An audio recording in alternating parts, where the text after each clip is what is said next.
Propiedades físico-químicas del agua. Primero hablaremos de lo que son los bioelementos. Los seres vivos, al igual que los cuerpos y objetos que nos rodean, están formados por materia, que a su vez está formada de elementos químicos, es decir, sustancias simples que solo contienen una clase de materia y que por lo mismo no pueden descomponerse de otros. Las que contribuyen a esta materia viva se les llama biomoléculas.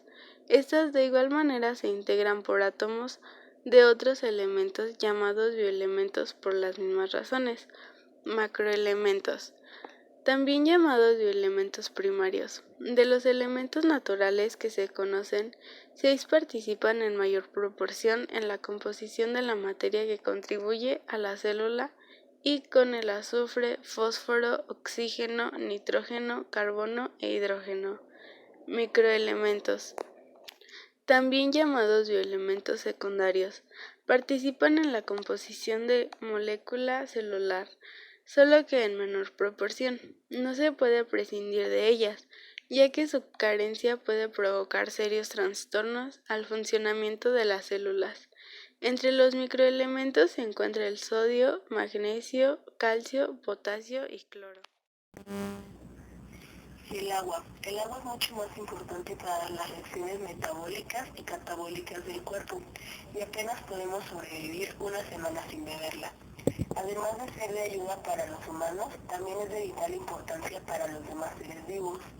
La Tierra se compone de 1% de agua potable, 3% de agua transformada en hielo y 96% de agua salada. Propiedades del agua.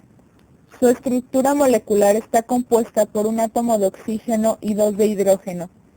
Los átomos de hidrógeno se unen al átomo de oxígeno formando un ángulo de 104.5 grados. El hidrógeno tiene una carga positiva y el oxígeno una carga negativa. Sus propiedades son la cohesión. Los enlaces de hidrógeno constantemente se rompen y se forman enlazándose entre moléculas vecinas. Esa unión por enlaces de hidrógeno que forma el agua es lo que produce el fenómeno de cohesión. La cohesión contribuye al transporte de agua con los nutrientes disueltos absorbidos por la raíz hasta las partes altas de la planta, por medio de los vasos conductores. Por la cohesión, el agua origina una alta tensión superficial, la cual se debe a la fuerte atracción entre sí de las moléculas superficiales que generan una capa compacta, fenómeno que se puede observar cuando algunos insectos y arañas se desplazan sobre la superficie del agua. Adhesión. Es la propiedad del agua de unirse a otras sustancias, como ocurre cuando las moléculas de agua se pegan a las moléculas de celulosa a la pared interna de los pequeños conductos del xilema, lo que ayuda a mantener sin interrupción la columna de agua que sube de la raíz al tallo. Capilaridad. La cohesión es la tendencia de las moléculas de agua de mantenerse unidas y la adhesión, que es la atracción entre moléculas de distinta sustancia, genera la acción capilar, la cual permite que el líquido suba por el interior de conductos de pequeño diámetro como el de vasos de xilema, donde las fuerzas de la capilaridad hacen que el agua ascienda desde la raíz de la planta hasta los tallos y hojas. El calor específico del agua es elevado, porque se requiere mucho calor para elevar su temperatura. Se necesita una caloría para aumentar a 1 grado centígrado la temperatura del agua. Comparada con la mayoría de los líquidos, el agua absorbe mayor cantidad de energía calorífica para poder incrementar su temperatura, y cuando su temperatura disminuye, se pierde mucho calor. Esto se debe a la alteración que presentan los enlaces de hidrógeno que mantienen unidas sus moléculas, los cuales contrarrestan los cambios drásticos de temperatura. Es por esta razón que las masas acuáticas como los lagos y océanos tienen una temperatura relativamente constante, lo que favorece a los organismos que viven en estos medios y en los lugares cercanos como las zonas costeras, donde las variaciones de temperatura son mínimas que la de interior del continente. Densidad mayor en estado líquido. El agua en estado líquido es más densa que en estado sólido. Esto hace que el hielo flote sobre la superficie del agua de los lagos y los mares y permita una mayor temperatura en el fondo que favorece la vida del organismo de los estratos inferiores. Calor de vaporización. La evaporización consiste en convertir el agua de estado líquido a gaseoso. Para ello se requiere de mucha energía calorífica, 540 cal. Una caloría, cal, es la cantidad de energía calorífica necesaria para aumentar en 1 grado centígrado la temperatura de 1 gramo de agua. Este fenómeno hace que los enlaces de hidrógeno se rompan para convertir el líquido en vapor. Esta propiedad del agua contribuye a regular la temperatura ambiental que favorece el desarrollo de la vida de los organismos. También los humanos y otros mamíferos se ven favorecidos con esta propiedad del agua cuando en días calurosos o sometidos a una intensa actividad sudan y eliminan agua que al evaporarse en la superficie de su cuerpo hace que se enfríe. Como disolvente.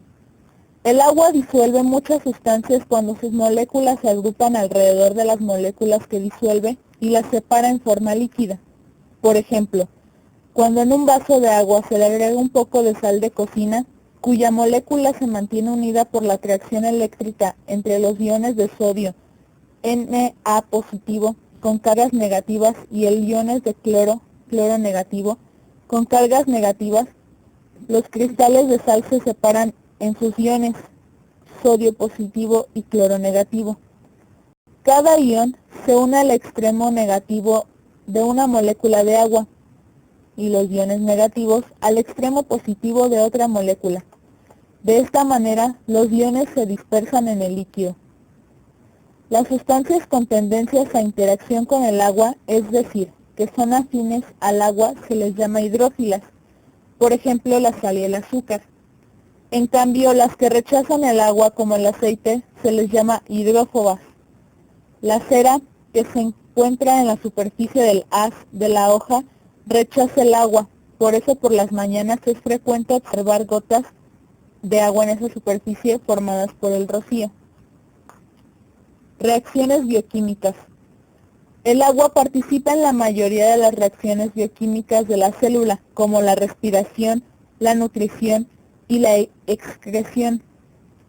Por ejemplo, en la digestión, para que la sacarosa o azúcar de mesa pueda ser aprovechada por la célula, primero se descomponen glucosa y fructuosa por un proceso llamado hidrólisis.